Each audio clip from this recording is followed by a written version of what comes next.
Hello जी, नमस्कार, welcome back to my world. तो मैं हूँ आपकी प्यारी सी स्टोरी टेलर शोना। तो कैसे हैं आप लोग? मैं आशा करती हूँ आपकी लाइफ में सब कुछ अच्छा चल रहा होगा, सब कुछ बेहतर चल रहा होगा। मैं भी ठीक ठाक हूँ। गले में हल्का सा वही दर्द जो हमेशा ही रहता है। और आप लोगों को ये स्टोरी कैसी लग रही है, पसंद आ रही है कि नहीं आ रही है? और हाँ, एक बात बताओ यार, पता है मैं ना बैड गर्ल वाली पे स्टॉप लगा रखा था, बिकॉज मैं सोच रही थी कि मैं उसका जो पार्ट है उसको मतलब पब्लिक कर दूं, बट उसमें थोड़ा सा रिस्क है, दैट्स वाई मैं उसको नहीं कर रही हूँ। थोड़ा सा यूट्यूब वालों के ऊपर से ये सारी चीज़ें जो चल रही है हम यूट्यूबर्स के ऊपर, ये थोड़ा सा साइड होने दो। उसके बाद में उसको पब्लिक कर दूंगी, बट आज उसका भी एपिसोड आगे का आएगा, ठीक है? उसमें मैं बहुत सारी चीज़ें एक्सप्लेन कर दूंगी आप लोगों को, तो डोंट वरी, ठीक है? तो अगर आप मुझसे बात भी करना चाहते हैं तो इंस्टा पे मुझे फॉलो कर लें और डीएम कर दें। संडे को मैं आप लोगों से बात कर दूंगी, ठीक है? चलिए फिर स्टार्ट करते हैं। तो जैसे कि आपको पता है कि हमारी स्टोरी का नाम है कॉन्ट्रैक्ट मैरिज, और हम देख रहे हैं ये कौन सा पार्ट? 15, I mean 15। तो हमने पिछले पार्ट में क्या देखा था वो मैं आप लोगों को याद दिला देती हूँ। क्या पता आप लोग भूल गए हों, और आप लोग वैसे भी भूल ही जाते हैं। खैर, मजाक कर रही थी। चलिए फिर भी मैं आप लोगों को बता देती हूँ कि हमने पिछले पार्ट में क्या देखा था। हमने पिछले पार्ट में देखा था कि जो हमारी, क्या बोलते हैं, अनाया थी, अनाया ने थप्पड़ एक जड़ दिया था हमारी निहारिका के ऊपर। वो क्यों? क्योंकि वो दोनों बहुत ही क्लोज आ गए थे। इनके बीच बिल्कुल किस वाला मोमेंट होने वाला था, जिसके चलते हाथ उठ जाता है अनाया का। और वो बहुत ज़्यादा गुस्सा हो जाती है। कौन? निहारिका। निहारिका रायज़ादा को बहुत ज़्यादा गुस्सा आ जाता है। अनाया पीछे पीछे भागती है उसे मनाने के लिए, बट वो रुकती तक नहीं है, कुछ वर्ड्स बोल जाती है। तो वो बहुत ज़्यादा मतलब उसको लग जाते हैं अनाया को। अनाया ये सारी चीज़ों के बारे में सोचती है, उसे बहुत गिल्ट हो रहा था कि ऐसा उसने क्यों किया। डांस करते करते ये फ्लो में बहक गए थे थोड़ा सा, लेकिन ऐसा नहीं करना चाहिए था। तो अब आगे जानते हैं कि क्या होता है। तो जो अनाया थी, अनाया ना निहारिका को कॉल्स करना स्टार्ट करती है, बहुत सारे वो बार बार कॉल कर रही थी। बार बार उसको मैसेज कर रही थी, प्लीज़ एक बार मुझसे बात कर लो, मेरी बात तो सुनो, प्लीज़ मुझसे बात कर लो। यही सारी चीज़ें वो बार बार करती जा रही थी। बहुत देर तक सारा दिन गुजर जाता है, और फिर धीरे धीरे करके सारी रात गुजर जाती है। निहारिका का कोई अता पता नहीं था। कुछ देर बाद फ़ोन स्विच ऑफ आने लगता है।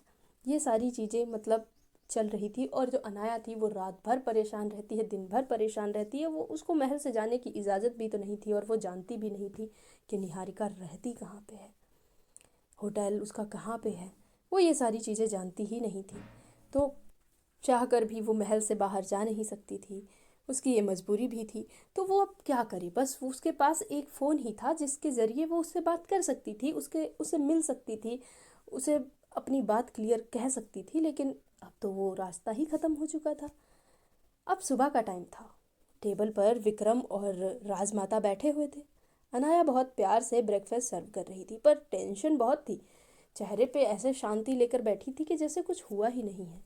पर अंदर ही अंदर पूरी रात रोने के बाद की थकान जो होती है ना, वो अंदर ही अंदर और ज़्यादा तोड़ देती है। उसके दिमाग में बस कि कॉल आ जाए या फ़ोन ऑन हो जाए, मैसेज सीन किया कि नहीं, फ़ोन ऑन किया कि नहीं, यही सारी चीज़ें बस उसके दिमाग में चल रही थी। और जो मोमेंट हुआ था वो, और कोई भी रिस्पॉन्स नहीं आ रहा था सामने से। उसका दुख अलग से, सारी चीज़ें लेकर वो ब्रेकफास्ट को सर्व कर रही थी, पर किसी को दिखा नहीं रही थी। बहुत ज़्यादा दुखी थी उस वक्त वो। तभी ना राजमहल का दरवाज़ा खुलता है। मतलब राजमहल के अंदर आकर जो इनका गेट था, वो दरवाज़ा इनका खुलता है। बहुत सारे गार्ड्स अंदर आते हैं, सब लाइन से खड़े हो जाते हैं, और उनके बीच आती है निहारिका रायज़ादा। एकदम मतलब स्वैग में आई थी बंदी, बहुत ही ज़्यादा। जैसे पहले उसकी एंट्री हुई थी ना, उसी तरीके से एकदम बदली बदली सी लग रही थी निहारिका। निहारिका रायज़ादा ही लग रही थी वो कुछ टाइम से जो हो गई थी, वो बिल्कुल भी नहीं लग रही थी। वो वाइट कलर का उसने शर्ट पहना हुआ था, कुछ बिजनेस वाली जो मतलब यूनिफॉर्म होती है उनकी, पूरी बिजनेस सूट वूट पहना हुआ था। और एकदम मतलब स्ट्रेट बाल जो कि वाकई बहुत खूबसूरत लग रहे थे, और एकदम वैसा होता ना भाई, सीईओ लग रही थी वो। एक नेक्स्ट लेवल का ऑरा जो उसके चेहरे पे नज़र आ रहा था उस वक्त। बहुत ही कॉन्फिडेंट मतलब चल के आ रही थी वो। तभी ना जब विक्रम देखता है तो विक्रम एकदम शॉक्ड हो जाता है। वो तुरंत अनाया को घूरने लगता है, जैसे पूछ रहा हो तुमने बुलाया है? मैंने तो बुलाया नहीं, क्योंकि भाई विक्रम ने तो उसे बुलाया ही नहीं था। विक्रम की उससे कोई बात हुई ही नहीं थी, तो निहारिका सबके सामने ऐसे कैसे आ गई? वो तो आती भी नहीं थी सबके सामने। वो तो अनाया से मिलने आती थी, वो भी चुपके से आती थी जब घर पे कोई होता नहीं था। अब ऐसा क्या हो गया था कि इतने गार्ड्स के साथ विक्रम ने बुलाया नहीं, फिर भी वो वहाँ पे थी। वो चलती आ रही थी। अनाया भी एकदम मतलब ऐसे बोलने लगती, नहीं मुझे नहीं पता। वो आंखों ही आंखों में बोल रही थी कि मुझे नहीं पता, मैंने नहीं बुलाया। वो खुद ही इतना शौक थी कि भाई निहारिका ऐसे क्यों आ गई। निहारिका सीधा आती है और आकर ना वो बिल्कुल राजमाता के पास आती है और उनके पैर छूती है। अब ये लोग एकदम खामोश। भाई ये क्या चल रहा है? विक्रम बहुत कंफ्यूज हो जाता है, और अनाया इतनी ज़्यादा शॉक कि यार हो क्या रहा है, मतलब ये क्या चल रहा है? राजमाता के पैर छू रही है, चलो ठीक है राजमाता के पैर छू लिए। लेकिन राजमाता एकदम मुस्कुराने लगती हैं। वो कहती हैं, मतलब उसे उठा लेती हैं और कहती हैं गले लगाकर। भाई एकदम झप्पी होती ना, झप्पियाँ वप्पियाँ कर लेती हैं वो, और गले लगाती हैं और कहती हैं कि अरे कितनी बड़ी हो गई हो तुम, आप कितने बड़े हो गए बेटा, पहचान ही नहीं पाए, मतलब पाई मैं पहले आपको। देखो आप, कितना छोटा देखा था आपको, कितने बड़े हो गए हो। बच्चे भी कब बड़े हो जाते हैं पता ही नहीं चलता है। भाई निहारिका मुस्कुराने लगती है, बहुत ही प्यार से बोलती है दादी। विक्रम, अनाया, भाई वहाँ पे जितने वो सब नौकर सर्वेंट्स थे वो सभी एकदम शॉक। व्हाट? दादी? निहारिका कहती है देखिए ना मैं आपके लिए क्या लाई हूँ। भाई वो आगे बढ़ के मतलब वो गार्ड्स उसको पकड़ाते हैं, कुछ गिफ्ट वो देती है। भाई वैसे होता होता है ना कि बिल्कुल पारिवारिक माहौल वहाँ पे हो चुका था। इस तरीके से वो दादी दादी कर रही थी उसको। निहारिका की नज़र एक पल के लिए वजह से अनाया के ऊपर जाती है, वो देखती है अनाया को, पर वो मतलब होता ना कि आंखें तो मिल जाती हैं पर आंखों में वो बात नहीं थी। उसका होना वहाँ पे इत्तेफाक था नहीं। वो वहाँ पे आई थी दादी के लिए, मतलब राजमाता के लिए। अब राजमाता तो जानती होंगी ना, तब तो उन्होंने ऐसे बुलाया है। भाई अलग ही मतलब चीज़ें चल रही थी वहाँ पे, सभी एकदम शॉक हो चुके थे। विक्रम को धीरे धीरे मतलब समझ आता है कि भाई ये ऐसे ही नहीं आई है। भाई अब ये नया फैमिली ड्रामा स्टार्ट हो गया था कि मतलब चीज़ें समझ ही नहीं आ रही थी किसी को। वो कहते ना कि कुछ रिश्ते खून से बनते हैं और कुछ खेल बदलने के लिए। तो शायद ये रिश्ते जो पुराने रिश्ते या नए रिश्ते जो भी हैं बन रहे हैं, कुछ इसी कारण की वजह से होंगे। सभी ना इतने ज़्यादा शौक हो चुके थे। निहारिका बार बार बार ना मतलब बोल रही थी कि दादी दादी। वो दादी के चिपक रही थी, दादी को जैसे बहुत अच्छे से जानती है, मतलब राजमाता को। राजमाता ना बहुत ही मुस्कुरा रही थी, वो बहुत खुश थी, बहुत ज़्यादा खुश हो गई थी। वो कहती है विक्रम मिलो अपनी बहन से, ये आपकी बहन है। विक्रम कहता है क्या मतलब दादी? तो राजमाता कहती हाँ बेटा, निहारिका मेरी बहन के बेटे की बेटी है, तो ये आपकी बहन हुई, हमारी नानू, मतलब नानू। विक्रम कहता है नानू? अनाया भी कहती नानू। तो राजमाता कहती हाँ ना, बचपन से इसी नाम से बुलाते हैं हम इसे, निहारिका को नानू ही बोलते हैं हम लोग। हमारी प्यारी सी नानू कितनी बड़ी हो गई है। तो विक्रम कहता दादी आप होश में हैं ना, कुछ भी बातें कर रही हैं? तो राजमाता कहती है बिल्कुल होश में हूँ। और अब नानू क्या बोलते हैं, नानू आपकी बहन है, अब क्या हमेशा से है, वो तो मैं बहुत टाइम के बाद मिलवा रही हूँ आप लोगों को। और नानू ये विक्रम की वाइफ है, आप तो जानते ही होंगे, पहले भी मिल चुके हो आप लोग तो जानते होंगे कि ये विक्रम की वाइफ है। ये अनाया है, हमारी बहुत ही प्यारी बच्ची है ये। और अनाया से कहती हैं वो, अनाया बेटा अपनी ननद से मिलो। भाई अनाया ना एकदम शॉक, ये सब क्या चल रहा है, एकदम ये शॉकिंग था कि ये रिश्ते कहाँ से निकल के आ रहे। भाई निहारिका ना धीरे धीरे करके मतलब उसकी तरफ मुड़ती है और उसकी नज़र सीधी अनाया के ऊपर, जैसे होता है ना बहुत ही गहरा वाला आई कांटेक्ट उस तरीके का। और वो आगे बढ़ती है और क्या करती है कि विक्रम इन सब के सामने भाई जाके ना ऐसे हक करती है ना अनाया को, निहारिका, और कहती है, मतलब वैसे ना फैमिली वाला हक था, लेकिन वो कान में उसके कहती है कि धीरे से, बहुत धीरे से, ठीक नहीं किया तुमने मेरे साथ अनाया, बिल्कुल भी ठीक नहीं किया। भाई अनाया तो एकदम कांप जाती है, उसकी ना सांसें रुक जाती है कि भाई ये क्या है। और उसकी आंखें ना धीरे धीरे करके विक्रम की तरफ मुड़ती हैं। तभी जब विक्रम घूर घूर के देख रहा था, तभी ना अनाया भी थोड़ा सा पीछे होने लगती है, तो जो निहारिका थी वो भी पीछे हट जाती है, बिल्कुल एक प्यारी सी स्माइल देती, कहती है और भाभी जी कैसी हैं आप। भाई अनाया कहती है ठीक ठीक ठीक हूँ, आप। भाई वो भाभी जी सुन के वो उसको इतना अजीब लगता है। और निहारिका तो ऐसे बिहेव करी थी कि जैसे कुछ हुआ ही नहीं है, कुछ भी नहीं हुआ। उसकी नज़र ना जो विक्रम था सबके ऊपर जा रही थी, भाई इन दोनों पे स्पेशली, पता नहीं क्या नोटिस कर रहा था वो बंदा। और वो कहता भी है खुद से कि कुछ तो गलत है जो मुझे महसूस हो रहा है, आखिर क्या है, मैं समझ क्यों नहीं पा रहा हूँ। उसके दिमाग में ही ये सारी बातें चल रही थी। और राजमाता को तो वैसे भी बहुत अच्छा लग रहा था, वो बहुत खुश थी ये सारी चीज़ें देखकर, ये फैमिली। वो कहते ना कि कभी कभी रिश्ते ना सच नहीं छुपाते, बल्कि सच को और उलझा देते हैं। उसी तरह अनाया और निहारिका, इन दोनों के बीच सब कुछ चल रहा था। जो रिश्ते हैं उनको कितना भी मतलब झूठ से रखा जाए, छुपाया जाए, एक बार अगर सच पता चलता है ना, तो रिश्ता कितना भी सच्चा हो तो ख़त्म हो जाता है या फिर सब कुछ ख़राब हो जाता है। अब ना ये लोग भाई ब्रेकफास्ट की टेबल पे बैठ जाते हैं, माहौल एकदम वैसा, मतलब होता है ना कि नॉर्मल हो जाता है सब कुछ वहाँ पे, सब अच्छे से बैठ जाते हैं, ब्रेकफास्ट करने लगते हैं। पर ये जो तीनों थे ना, इन तीनों के बीच में ना एकदम भाई वो तूफान वाला माहौल था। ये तीनों ही अंदर इनके बहुत कुछ चल रहा था। फिर जो विक्रम था, विक्रम क्या करता है, वो कहता है निहारिका से, तो मिस रायज़ादा, सुना है कि जो हमारी वो फैक्ट्री थी वो कपड़े वाली, उसका एक्सपेंशन काफ़ी अग्रेसिव चल रहा है, सब सही है।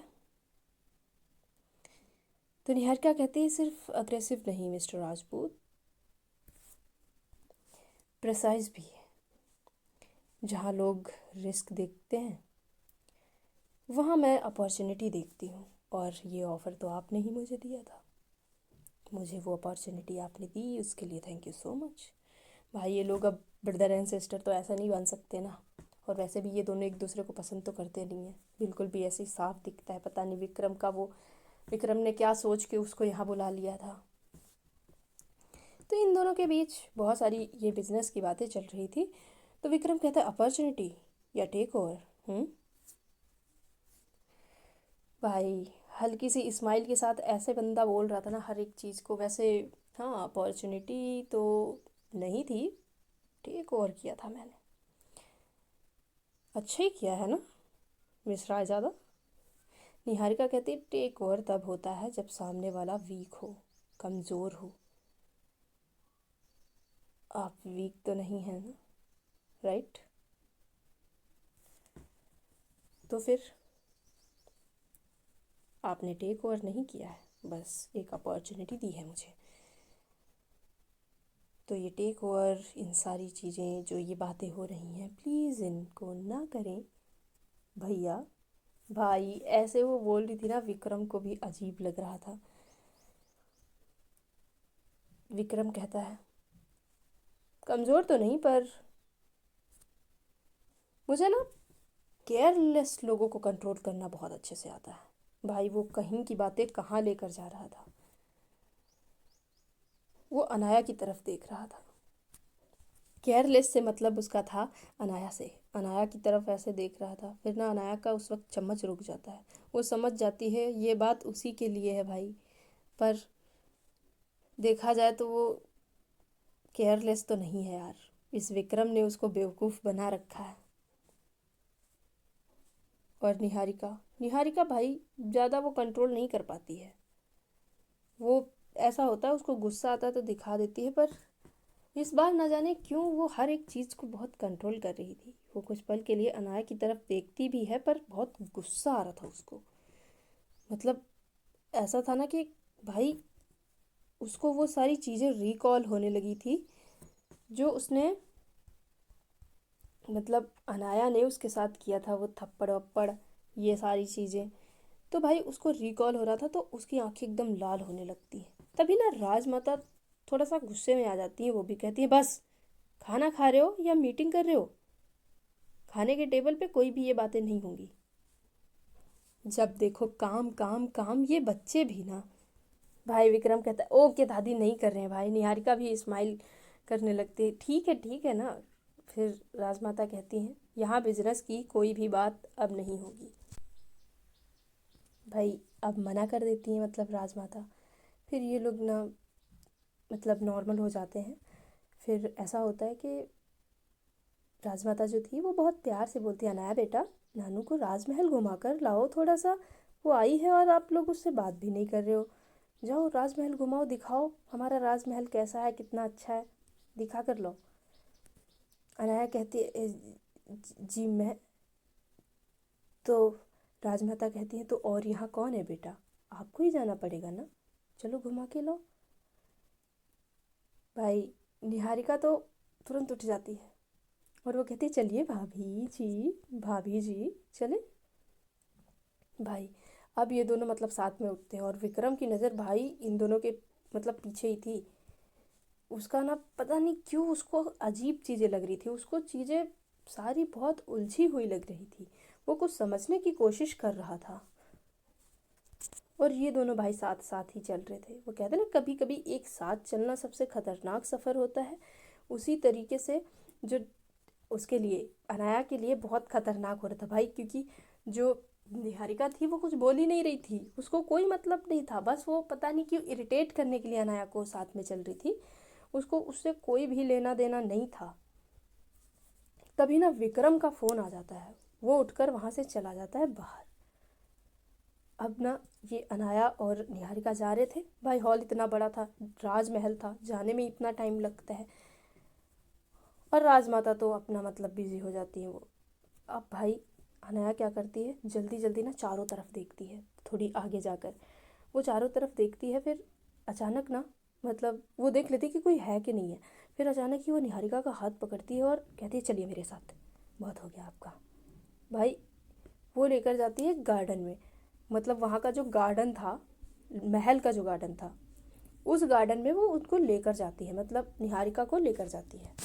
और फिर जब वो लेकर जाती है तो थोड़ा सा वो होता ना कि तुरंत रोकना और फिर धक्का दे देना, पीछे पुश कर देना, उसी तरीके से वो कहती है क्या है ये सब, कल से पागलों की तरह कॉल्स करते जा रही हूँ, मैसेज करते जा रही हूँ, और आप इग्नोर पे इग्नोर, इग्नोर पे इग्नोर, क्या मतलब क्या है? इतना भी क्या कर दिया मैंने? मैं मुझे उस बात का, ठीक है मुझे उस बात का बहुत ज़्यादा रिग्रेट हो रहा है, मुझे बहुत दुख है कि मेरा हाथ ऐसे चल गया। नहीं करना चाहिए था मुझे, आपने अकेले वो सब नहीं किया था, मेरा साथ था उसमें, मैं मानती हूँ मेरी गलती है। पर ये क्या बात हुई? चीज़ें बात करके सॉल्व की जा सकती है ना। पर आप मुझे कल से इग्नोर ही करती जा रही हैं। क्या क्या है क्या ये सब? क्या मतलब है आपका? जब देखो तब इग्नोर, कुछ हुआ नहीं कि आप मुझे इग्नोर करने लगती हैं। इतनी सी बात को इतना बड़ा करने की क्या ज़रूरत है? देखो निहारिका, मैं बोल रही हूँ ना, ऐसे खामोश मत रहो, मुझे बहुत गुस्सा आ रहा है। आपको मारना है वैसे ही आप मुझे भी मार लो, पर ये हरकतें मत करो प्लीज़। पर निहारिका भाई एकदम चुप खड़ी हुई थी। वो मतलब होता ना कि कोई भी जवाब नहीं दे रही थी, एकदम खामोश थी, जैसे उसे इन सारी चीज़ों से अब कोई फ़र्क ही नहीं पड़ता, उसे मतलब ही नहीं है। या वो प्रेटेंड कर रही है, अब पता नहीं, वो तो निहारिका ही जानती है ना कि वो क्या कर रही है। बस वो मतलब एक नज़र, वो होता ना कि गहरी वाली नज़र से अनाया को देख रही थी एकदम, निहारना जिसे कहते हैं, पलक तक ना झपकी, जहाँ पे उन लोग उसकी ना पलक भी नहीं झपक रही थी, वो ऐसे देख रही थी। अनाया कहती है बोलिए ना प्लीज़, ऐसे ऐसे कैसे आप कर सकती हैं, आप क्यों नहीं जवाब दे रही हैं मुझे, प्लीज़ बोलो यार, बोल दो। अब ना जो हमारी अनाया थी वो एकदम फ्रस्ट्रेटेड हो चुकी थी भाई। फ्रस्ट्रेशन में वो क्या करती है, वो ना निहारिका के चेस्ट पे ना वो उसके इतना फ्रस्ट्रेटेड होके ना मारने लगती है। आप ऐसे कैसे जा सकती हैं, और आप कितनी बेशर्मी है भाई, मतलब इतनी देर से मैं, देखो मान जाओ प्लीज़। भाई वो मारने लगती है, आप ना प्लीज़ यार बोल दो, प्लीज़ प्लीज़, मैं माफ़ी मांगती हूँ, प्लीज़ मुझे माफ़ कर दो, मैंने कुछ ज़्यादा ही कर दिया था, मुझे नहीं करना चाहिए था, प्लीज़ मुझे माफ़ कर दो। भाई वो उसको मारती जा रही थी कि बोलो ना, क्यों नहीं बोल रहे हो आप। भाई निहारिका ना तभी उसका हाथ पकड़ लेती है और बहुत ज़ोर से पकड़ती है, और वो स्टिल मतलब अनाया को ही देख रही थी। वो मतलब ऐसा था ना कि भाई उसे किसी भी चीज़ से अभी कोई फ़र्क नहीं पड़ रहा, वो बस उसको देखते जा रही थी, देखते जा रही थी।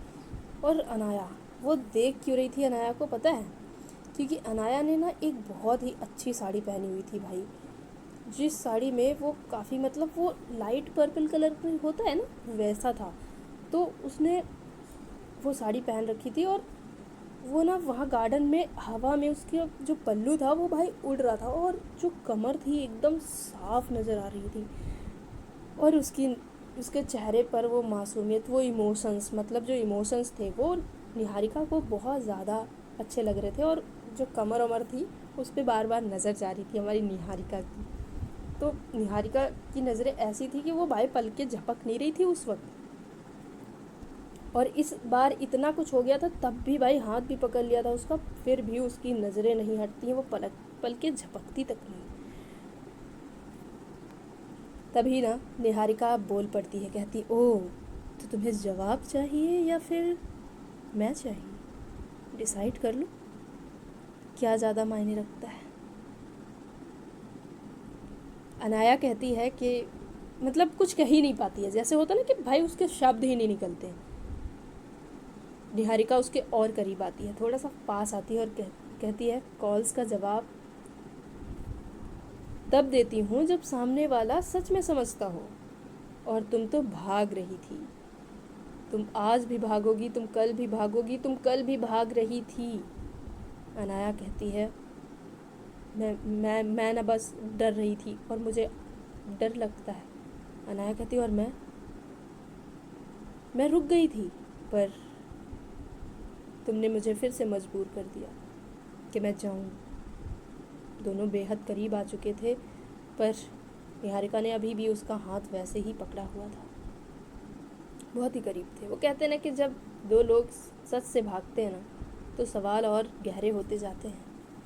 कुछ इसी तरीके से जब अनाया भाग रही थी तो और भी सवाल गहरे होते जा रहे थे, और दूसरी तरफ निहारिका ने भी रुकना अब सही नहीं समझा था। तो जानेंगे कि आगे क्या होगा, ये दो लोग कैसे मिलेंगे, कैसे मिल सकते हैं आखिर।